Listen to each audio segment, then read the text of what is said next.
So with today's update, as promised, we'll finally be able to obtain the Summer Artisan. When we go to our workshop right here on the live server, there's no way I can craft any of these things with the Summer Festival, and getting these Sahaa balls is a massive part of that festival. So having a character or multiple characters which can actually do it is a little infuriating. However, you could still go and do your very own Sahaa ball quest, gathering those reagents, these summer flax fibers and the summer linseed oils to get your sailcloth and ultimately craft your ticket balls. So popping over onto the preview server, we can see that when we hop into our workshop, we do indeed actually obtain our applicant of our Summer Artisan. So this means, great, my paladin main character, which has done the Summer Festival last year, can actually get these things crafted. We can see back on July the 22nd, Nitocris had promised everybody that they were coming out with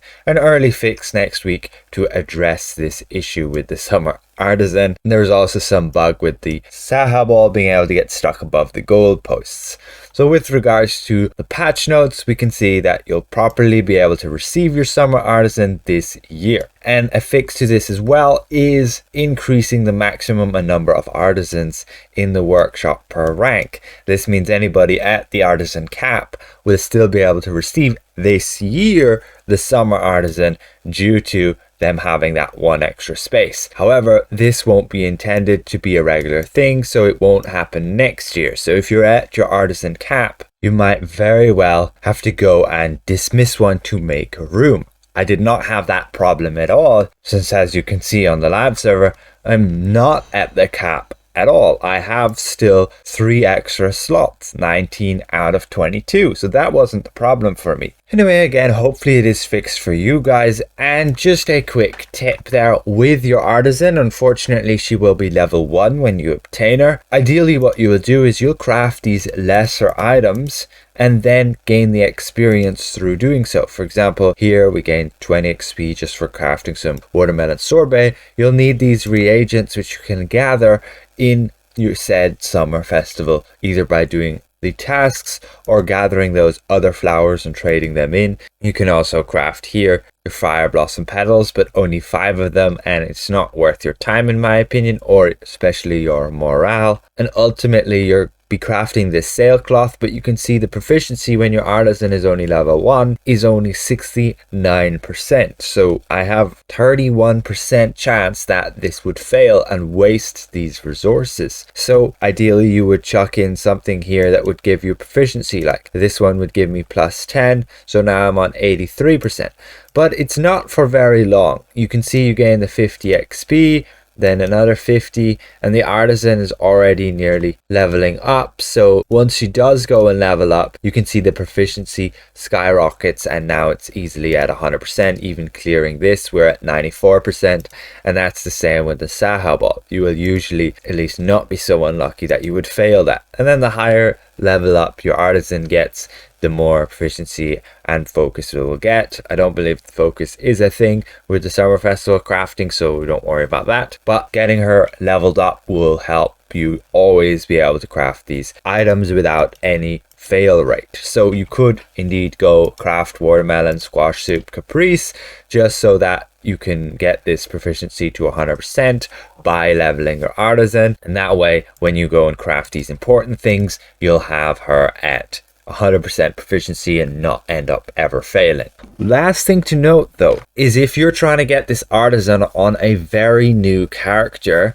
for example, one of my barbarian characters here wasn't able to get the artisan despite just going through the usual process. However, what I did not do was finish running a workshop quest, which was to accept the items that are in my delivery box. Completing that, I speak back to my NPC, and upon completing the quest, we still don't have an artisan, but this time when we leave the workshop and go and enter back in, we actually got the applicant of our Summer Artisan. So your bug can also be just because you haven't finished the tutorial phase of your workshop. Make sure that you complete that running a workshop quest before you expect to get the artisan. As for the rest of the patch notes, we have a chunk of changes to Rise of Tiamat. Not sure if this is going to be for the master mode.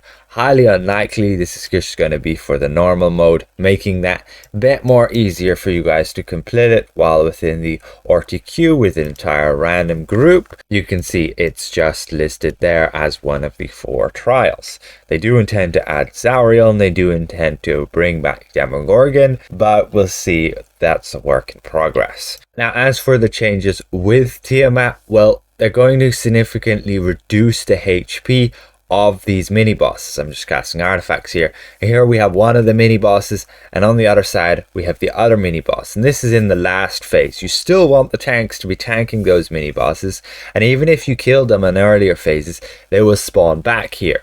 But this last phase, their HP doesn't particularly matter. The place it does is after you've finished killing those summoners and you move to the defend the clerics phase. This is when you'll have your mini bosses spawning. You'll get one just here, I believe. We have the kind of Baylor guy, and this guy will deal heavy amount of damage to your allies, so make sure as a tank you're grabbing their attention. The other mini boss, as you saw before, was that Bone Golem guy, and with their HP getting reduced by 25%, that should make it a good bit more easy for a random group actually to kill these mini bosses. If you do not kill these mini bosses, when the blue bar of the cleric gets to full, you will phase, and then you'll have to go to Tiamat's claws. You have to attack Tiamat's claws. If the mini boss isn't dead, you'll find the mini boss there, and again, he can just kill all your teammates if the tank isn't on top of him and there to actually tank him. Here you don't have to kill the mini boss anymore. The tank just tanks him on the side while everybody else kills the claws. Otherwise, they've reduced the frequency at which Tiamat's heads will cast their poison stream, acid stream, cold stream. I believe those 2 heads were casting them a lot more often. In my replay, that's just here when you're fighting the heads. They would have the ability to breathe all over. You can see this guy's breathing over on the other team, all that lightning stuff. And so apparently the green one was doing a bit more frequently than it should have. Should make it again a bit more easier. And otherwise, same frequency with the chromatic meteors. Whenever you're just fighting the heads, occasionally you get like a red area on you right there. They can kill you as like a DPS, especially when you're stacked up and you get a few of them all together. But you should be getting a fewer amount of those, specifically targeting players. Again, that will be count reduced. Now, there was a bug with regards to the Cleric Disciple and the Faithful Initiate companions, and you can actually see on this replay here, I was using the Cleric Disciple testing this out.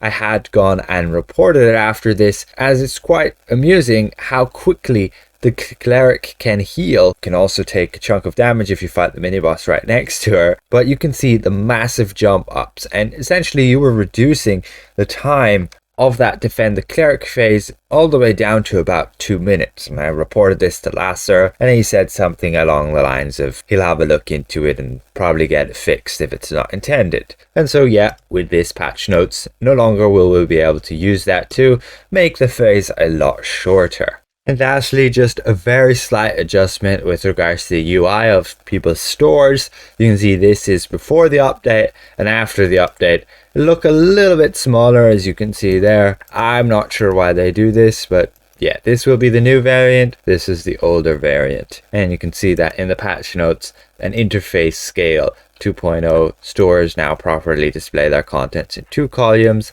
The item width has been slightly reduced in the process. Again, you're going from this to this. You can see how it reduces this a little bit. And that's the patch notes for today's update. Again, most importantly, Artisan will finally be available on hopefully all your characters. Hopefully this fixes all those bugs. Let me know though after today's maintenance if you actually managed to get your Artisan. So again, I'd like to give a massive thank you to all of these channel members for the continued support. And if I presented this well, consider leaving the video a like. If you're new around here, consider subscribing. I'll see you guys around. Goodbye for now.